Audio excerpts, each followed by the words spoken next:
Hello, my name is Jessica Caicedo, And my name is Juan Villalta. and together we are the four-cylinder engine team. As we see over here, this is the final assembly. This is the front view of the final assembly. And this is the back view of the final assembly. As shown here, the parts that we modeled, we added the material to them just to make the entire assembly more realistic. It is also important to notice, to say that we divided this final assembly into 5 sub-assemblies, which we will now go into further detail to explain what we did, what we learned, and the difficulties for each one. Team dynamics. So we were able to complete the drawings and the part in a timely manner. We were also able to practice good communication. So if we needed help just reading the drawing or how to do a part in CATIA, we were able to effectively communicate with one another to see if we needed any help in order to get the parts done quicker and effectively.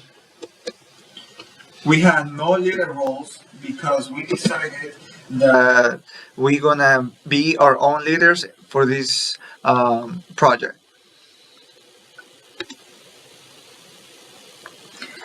We were also able to distribute the parts evenly. This allowed each of us to have the same amount of work.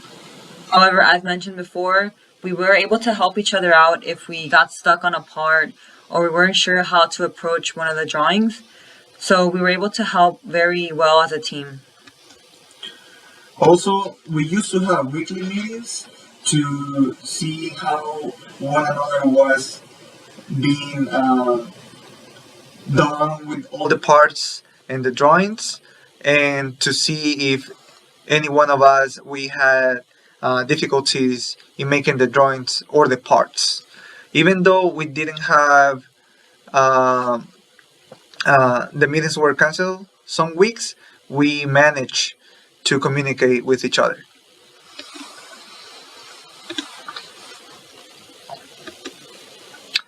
This is the subassembly 1. This is the vertical beam subassembly. This is the backbone of this steam engine. As we can see here, these are the 2 holes for the bolts that are attached to the base plate. Even though the drawings didn't specify the bolt size and the bolt length, we assumed that the whole distance was equal to the bolt size, and the bolt size was taken from the CATIA catalogs. We also assumed that the cylinder top was in line with the end of the beam. This means this part right here is aligned to this part right here. Likewise over here.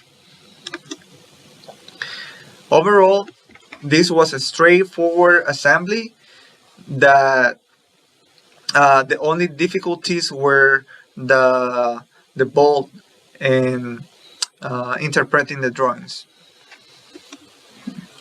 So now we have subassembly 2, which consists of the horizontal beam subassembly. As shown on the right, it's very similar to the first subassembly.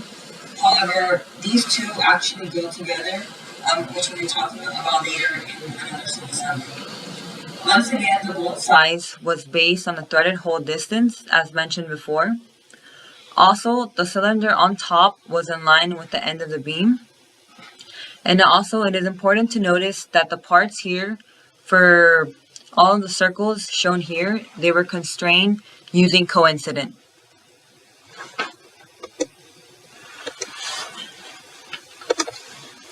As for subassembly 3, this consists of the first 2 subassemblies mentioned before, as well as the crankshaft bearing, which is shown right here, as well as the horizontal and vertical pipes, which were constrained to the crankshaft and the cylinders. It is important to notice that there's a hole right here going towards the cylinder, which we were able to constrain the pipe to the hole for each of the 4 sides.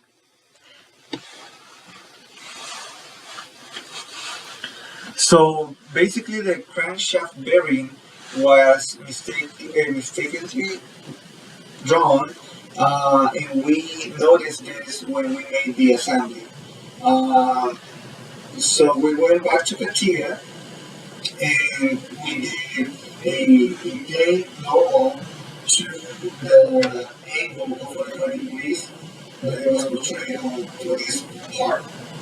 Once we did this, the hole didn't look like an ellipse, but instead as a hole.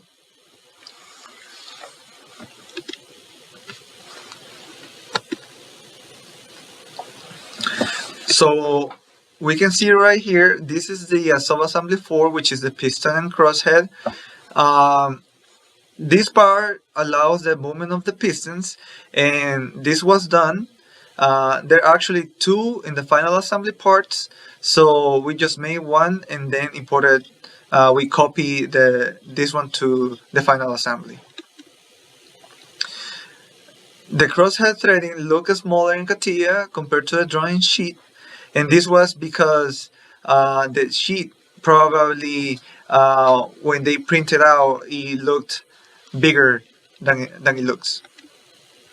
However, this did not affect the overall assembly, but it was a hiccup that we had during the process.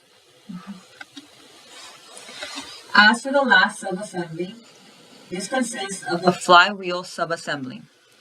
It is important to notice that between these 2 parts, subassembly 3 was connected here, was placed here, and between these 2 parts, subassembly 4 was placed here.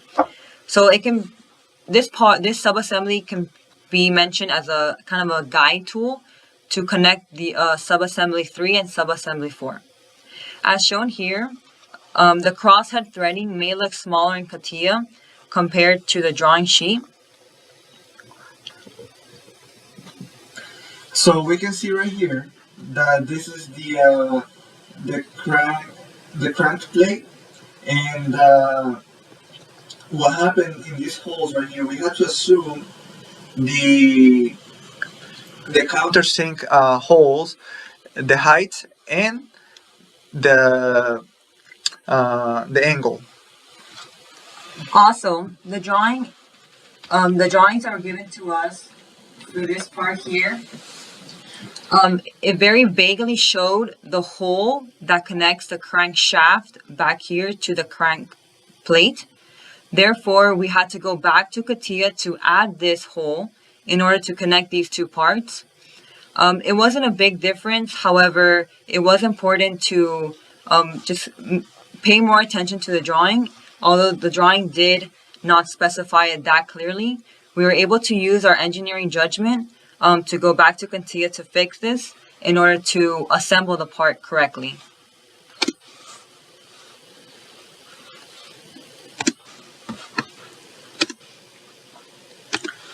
Lessons learned. We helped during the process of making this part in this final assembly. We gain knowledge about how we read the paper drawings. We also were able to understand and visualize how all of these parts come together. Therefore, by reading these drawings and further visualizing how we're going to draw them in CATIA and how we can further dimension them, it allowed us to gain more knowledge and become better CATIA users. And also, we had to understand the drawing, and by understanding the drawing, we can draw the part more effectively. So in conclusion, we were able to have a successful final assembly. Although some of the drawings were very unclear and we had to make several assumptions, together as a team, we were able to communicate and use our judgment to effectively make these adjustments in order to create an effective final assembly. In part, we're adjusting CATIA once we figured out on which part we made mistake and we had a mistake. So overall, we had very good team dynamics. We were able to communicate effectively with one another in order to complete all the parts and to complete the sub-assemblies and the assemblies needed for this project. Thank you. So thank you. I hope you enjoyed our video.